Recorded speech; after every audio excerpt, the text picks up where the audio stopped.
Let's explore autistic history and the Autism Wars. This is part 37 of a series. Now we're going to jump back in time to 1995 era, where we left off in the Autism Network International article about the development and community of ANI, as written by autistic advocate Jim Sinclair, and this was published in 2005, and it is available online if you want to find a copy and read it for yourself. But we're picking up where we last left off here at a new level of conference involvement under the subhead Innovations for Autistic Accessibility. Now this is very detailed, but I love the details here because I really, I'm just going to share them. We spent a lot of time planning ways to make this conference more autistic friendly than most autism conferences we had attended. 3 things we did for that conference have remained parts of our own outreach, and that's AUTREAT conferences are: 1, having to medicate my sensory load muted. Triple tick of any kind is my warning. Take it down, take it down. And there's a freaking fly in here. Oh, I hate them. Talk about sensory hell. Those little fuckers. I got the fan on, so hopefully you can't land on me. Okay.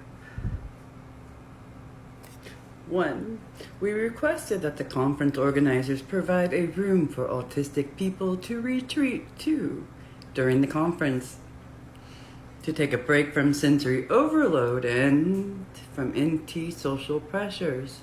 We placed a lamp with an incandescent bulb in the room and kept the overhead fluorescent lights turned off. Oh,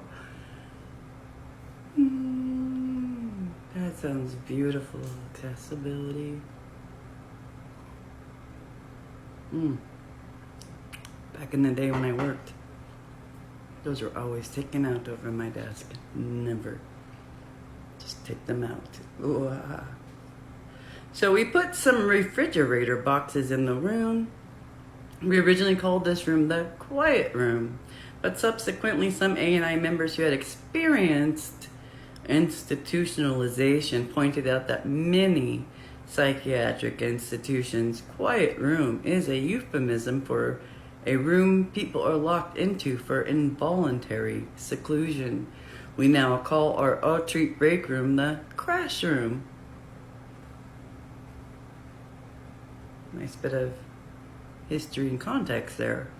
So after we introduced the use of a crash room at this conference in 1995, we were pleased to start noticing that some other autism conferences also began providing crash rooms for autistic attendees. Ooh, autistics led the way here, and it caught on for some folks. That's awesome. 2, even verbal autistic people are likely to have difficulty being verbal all the time. Alright guys, here's the story of my life being written, especially under conditions of sensory overload such as are likely to occur at a conference. Many of us have found ourselves struggling with speech shutdown at conferences. This happens to me all the time when I am out in public. How I speak and sound here on these videos in a quiet space, in a very extremely sensory controlled environment, is vastly different than the experience of me speaking in a public space. Very, very different, yes? But here we are. I understand and identify with these autistic people and what they're doing. Oh, it's it's great to see others like ourselves and know we are not alone in these experiences, right? So picking back up, many of us had found ourselves struggling with speech shutdown at conferences. Non-autistic people would want to talk to us when we needed to be left alone for a while. Of course, we could always leave and go off somewhere by ourselves, but sometimes we were still interested in listening to presentations or being around our friends, even when we weren't up to having interactions. After discussing these situations on ANIL, we created color-coded interaction signal badges. These were plastic name badge holders with a piece of red paper on one side and a piece of yellow paper on the other side. People needing to restrict interaction could wear a badge with the red side facing out to signify only people I already know should interact with me, not strangers. The interaction signal badges were easy for autistic people to use and easy for both autistic and non-autistic people to understand. We still use them at Outreach.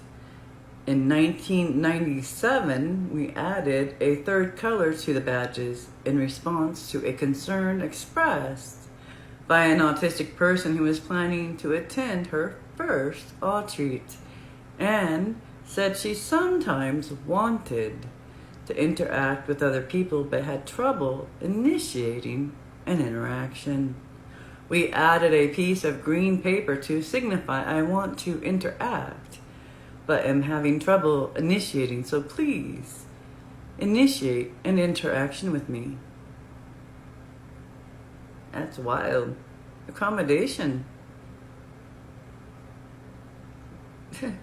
An issue, a challenge for an autistic with accommodations to support that autistic created by other autistics. It's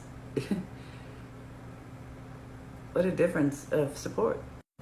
3, many of us had very stressful encounters with non-autistic people at autism conferences. We compared notes and came up with a list of common unpleasant behaviors that included sensory assaults, persistent and intrusive questioning. Some of us who were frequent conference presenters had been followed to our hotel rooms or phoned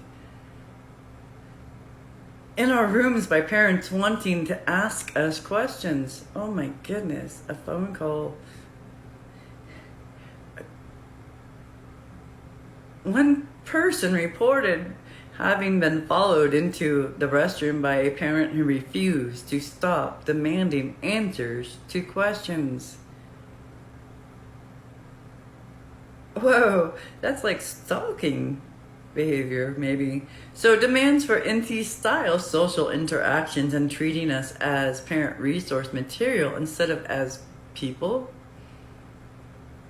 Here in parentheses, it says, I eventually coined the term self-narrating zoo exhibit, Jim Sinclair, to describe the role we are often expected to play in NT-centered autism forums and conferences. We drafted a list of guidelines for NTs at the conference detailing how we wanted them to interact with us.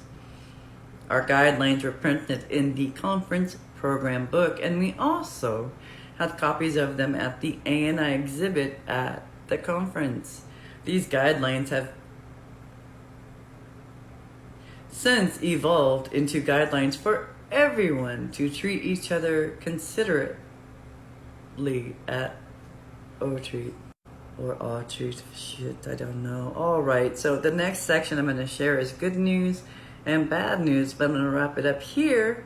And thank you for exploring some more autistic history with me and the Autism Wars.